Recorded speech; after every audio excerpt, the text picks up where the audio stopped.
مقابلے میں نکلا، آپ نے تو اس کو چٹکی میں کام بنا دیا، ایک ہی منٹ میں ایک ہی بار میں اس کا کام ختم کر دیا۔ جب اس کا کام ختم کیا تو مرحب چیختا، چلاتا ہوا باہر آیا، اس کا بھائی تھا مرحب نام کا یہ یہودی باہر نکلا، اور اس نے کہا کہ اے بچے، اے نوجوان، میرا نام جانتا ہے؟ میرا نام مرحب ہے۔ مرحب کا مطلب ہوتا ہے بہت زیادہ تلوار چلانے والا، شہسوار، جنگجو۔ تو جب اس کی للکار کو مولا علی نے دیکھا کہ مجھے للکار رہا ہے، تو حضرت علی نے فرمایا، جانتا ہے میری ماں نے میرا کیا نام رکھا ہے؟ میری ماں نے میرا نام حیدر رکھا ہے، حیدر، اور حیدر کا معنی ہوتا ہے شیر۔ سبحان اللہ، میرا نام شیر رکھا ہے۔ سبحان اللہ۔ تو بہرحال اس مرحب نے سب سے پہلے وار کیا، اس نے پوری طاقت اور قوت کا جو ہے مظاہرہ کرتے ہوئے مولا علی پر وار کیا، تو مولا علی نے اس کی تلوار کو اپنے ڈھال کو روکا، اور جب ڈھال کو روکا تو زور کا وار کیا، تو اس نے کہ ڈھال کو چیر کر کے آپ کے پیشانی پر اٹھا کر کے تلوار کی تھی، آپ کو زخم لگ گیا تھا، اور جیسے ہی آپ کو زخم لگا ہے، مولا علی نے اپنی تلوار کو سنبھالا ہے اور زبردست زور کا وار کیا ہے، اور ذوالفقار حیدری سے ایک ایسا وار کیا ہے کہ اس کے ڈھال کو چیرتے ہوئے اس کے جسم کے دو ٹکڑے کر دے۔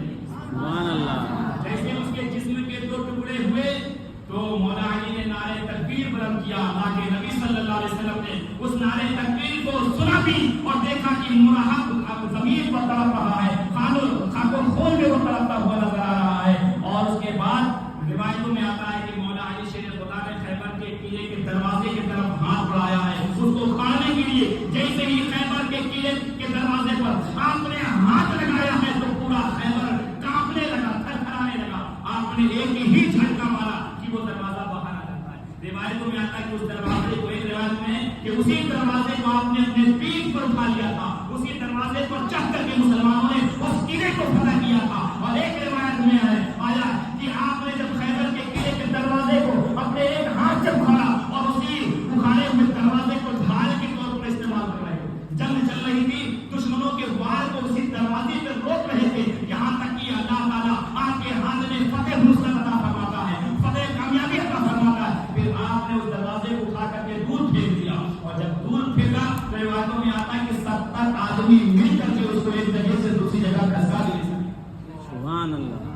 70 آدمی جس دروازے کو ہلا نہ سکے، اس دروازے کو اللہ کے حبیب صلی اللہ علیہ وسلم کی شیر نے ایک ہاتھ سے ڈھال کے طور پر استعمال کر رہا تھا، ڈھال کے طور پر۔ کسی نے پوچھا تھا کہ آپ کی جسمانی طاقت بڑی کام کر رہی تھی، تو اس وقت مولا علی نے فرمایا تھا، اے لوگوں سنو، میں نے خیبر کے قلعے کا جو دروازہ اپنے دست و بازو سے اٹھایا تھا، یہ اپنے جسمانی طاقت سے نہیں بلکہ رحمانی طاقت سے میں نے اٹھا کر کے سبحان اللہ، سبحان اللہ۔ خیبر کا قلعہ چیخ کر دیتا ہے یہ گواہی کہ کچھ شک نہیں کہ تو ہمیں یزدانی ہے۔ شیر یزدان، شیر یزدان، قوت یزدان، شیر یزدان، قوت یزدان، قوت پروردگار، لا فتح الا علی، لا سیف الا ذوالفقار۔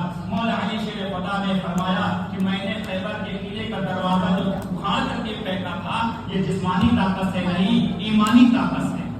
اس لیے مسلمانوں، آج ہم تعداد پہ بھروسہ کرتے ہوئے کہتے ہیں نا، اتحاد بنا کے رکھو، چاہے وہ آبی ہو، دیوبندی ہو، یہودی ہو، عیسائی ہو، سیاہ، کوئی بھی ہو، اتحاد، ہمیں جان بچانا ہے، مخالف سے ڈر پیدا کرنا ہے۔ خدا کی عزت کی قسم، اگر تم عزت کی زندگی جینا چاہتے ہو تو مصطفیٰ کی غلامی کی زندگی گزارنا پڑے گا۔ مصطفیٰ کی غلامی کو چھوڑ کر کے نہ تمہیں عزت مل سکتی ہے، نہ تمہیں جان کی بھیک مل سکتی ہے۔